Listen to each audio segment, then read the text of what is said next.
Hi, I'm Symphoneers, and today we're taking a look at Norin Swift Survivalist in historic Brawl.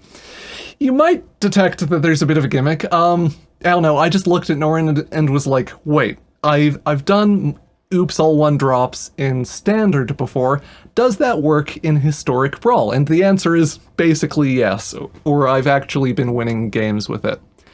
We just play basically every halfway playable one drop. There is stuff like Ragavan or whatever in here. Hi, Ragavan. Ragavan, Dragon's Rage Channeler, there's a few genuinely powerful hits in terms of creatures we're able to shove into this curve. Then aside from that stuff, we have things like, oh, there's Dragon Master Outcast too. We have things like a bunch of haste threats. That's one basic thing that we shoved in here, or kind of crammed in here. We also have like Foundry Street Denizen, and aside from that stuff, we have Heartfire Hero, some of the things that like damage stuff when they die. We have a handful of equipment in the list because they're a way to amplify or like crank up Heartfire Hero or whatever. And they also help support. We have some haste threats in here of some goblins that like get haste whenever. Sorry, doing the deck tech for this is actually kind of awful, just because everything's in one spot. We have haste threats, and that is one of the ways we apply a bunch of pressure. Some prowess and things in like Swift Spear. We get to play Kimono faces Kakazan. We have a bunch of things like Kick in the Door, Monstrous Rage, and pretty much any good pump spell, even stuff like Hammer Hand and things that let us push damage. One of the main ways we kind of cheat the restriction is we're playing a handful of X spells. These are like all the fireballs on Arena, basically Light Up the Night, Devil's Play, Burn From Within, and Banefire. And then we also have Shivan Devastator and Perforos's Intervention, things that can generate haste, X1s, or X-sized threats that can help us close out the game. We have some utility creatures as well in the form of like Vindictive Flamestoker, so as we're playing out equipment and burn and so on, that just is a way for us to do some card advantage-y things. Reinforced Ronin as a kind of overstated dash one drop. And that's kind of the deck. These decks are always interesting in the sense that the basic game plan looks very linear. We just have a bunch of one-drop haste threats or whatever, but I always find that they have more play than you think, and that's the fun part of them. The mana is very simple, just a couple of things that give us additional utility and a pile of mountains. And that is more or less the deck. If you like the deck tech and like the video, like, subscribe, etc., always helps the channel more than you would think. And if you want to support the channel even more, you can dig around in the description and do things like follow me on Twitch, or Twitter, or become a Patreon patron, or YouTube member, or if you're buying Magic cards, you can buy them through Card Trader, use my code and stuff, and that helps out the channel a lot. All that rambling out of the way, let's get on to some actual gameplay.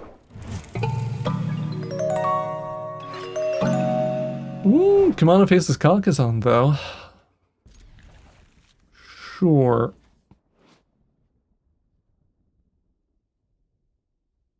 We'll do stuff and things and things and stuff.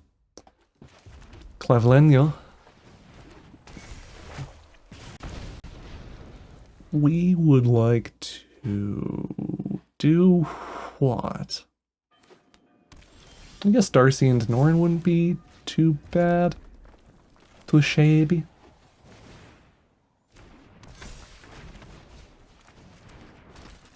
No, yeah, no, I know. Whenever I hit mono removal decks, I'm just like, this is nothing. This is so not the play experience that I want from Brawl. Not that people, shouldn't be allowed to play any interaction or whatever, but it's like, I get that in Standard. Mono does a flip at it. We will Devil's Play for 1 to the lifelink token, so we can just push damage and stuff. We Surveil, Harried Spearguard's fine. And get the Eater of Virtue down. I suppose maybe we should be trying to Delirium the Dragon's Rage Channeler more aggressively. You are 2 toughness, Darcy gets shot. Okay. That's fine.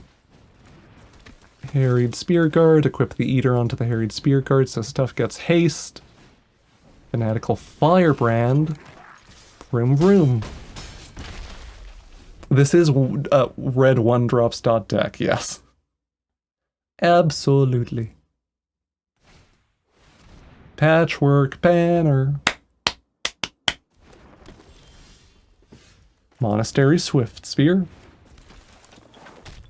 Unlucky Witness. Vroom vroom. Opponent goes to 1.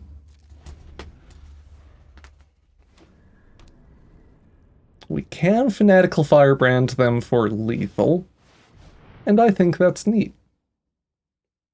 Roaming Throne. Yeah, our opponent's vampire deck just not quite fast enough for stuff, so we Firebrand them. Good games to the opponent. That's the game I wanted. That's what the Norin deck does.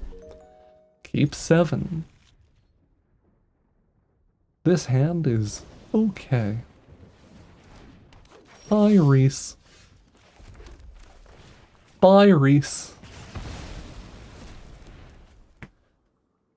We could play out Norin there.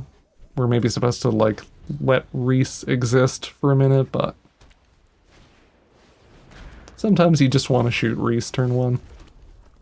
Norin and Phoenix check, I think, are okay.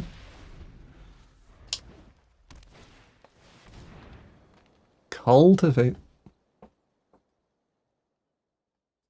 Weaponize the monsters is sort of interesting.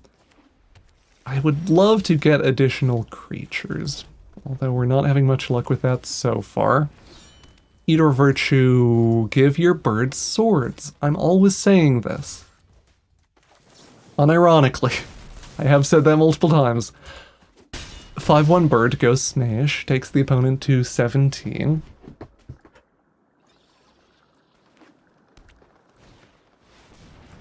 Primal Vigor, opponent doing setup work. We keep drawing lands. We should probably Faithless Looting the Arena of Glory. It's a good land, but it is a land.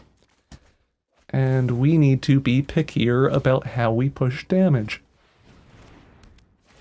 Norin can't block. We know this. We do big bonkums, play out Weaponize the monsters. We can kill them next turn if they don't do stuff. They, in fact, do stuff. Although we might still be able to get the job done.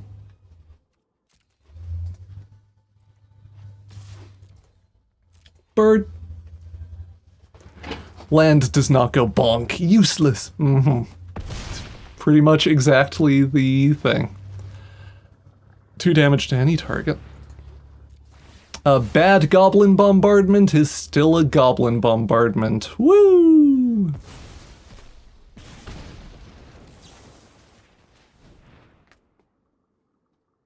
I say bad goblin bombardment, that's probably not quite fair to Weaponize the monsters anyway. We are in fact able to cobble together lethal there. Good games to the opponent. Sure. We will keep 7. Aclazotz is annoying. We will play Scorch Spitter, because it's a non-haste creature that we need to play from hand. Also, if they're playing discard and stuff, that might be a problem. Specifically, the lifelink on Aclazotz might be a problem. Oh, hey, we're playing Standard again. This is another one where I might just scoop out of it, because I don't want to play Standard right now. We will do stuff.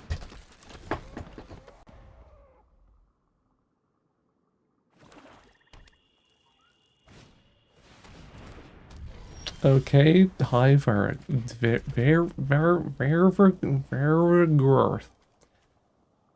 Kick in the door is sorcery speed, which is kind of awkward, but maybe fine. We would like kick in the door to be a thing on the guide beast. Right, I haven't resolved dungeons in a hot minute. Probably lost Mine of Fandelver. Try to fix our draws. That's... I don't know, it's Bolt. It's Bolt.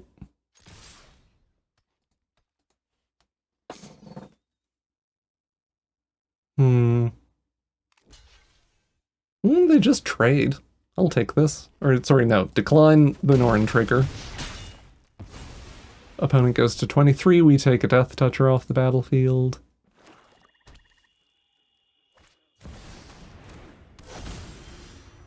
Okay.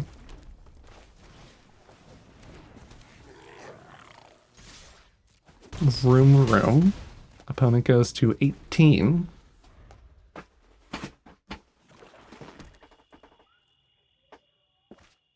Aclazot's time, flying lifelinks, standard, yay. Well, we can Sarpadian Simulacrum Aclazots, which is something.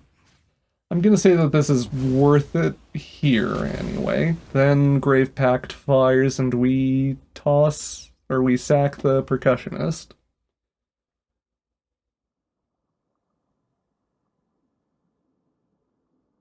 Opponent? Would you like to play the game?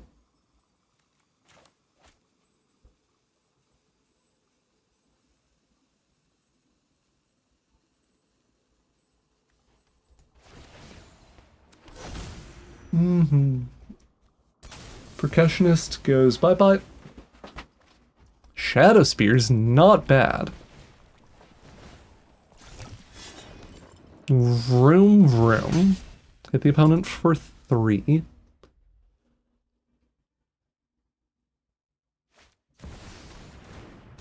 Enrica Donati dies to Bolt. Woo! Will they be responsible and transform her? No, they won't be. Woo! I mean, it does Grave Pact stuff, so that's one way to handle things.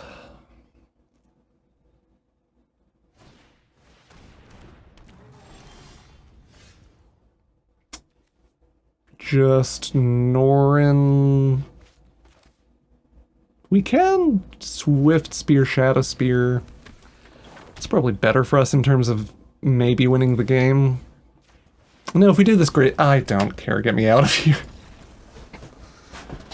Yeah, like Mono Black removal dot pile is bad for this list.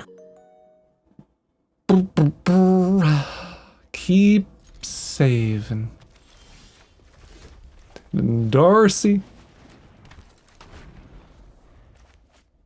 Norin might be slightly more cracked. Roaring Earth. Cacophony, Scamp, and Norin. Because Fireblade Charger, if we draw equipment, we can give it haste.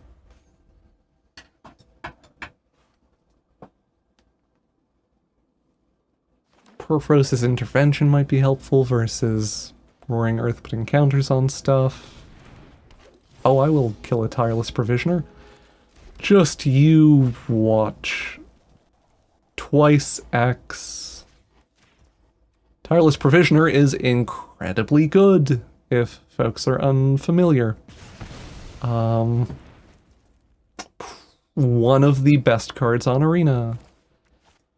We like the Bone Splitter. We'll just play the Charger this turn. It's fine. Decline the Scamp trigger. We can make Scamp very big off of Dragon Mantle Bone Splitter, which is kind of interesting. Oh lordy, they splunkin'!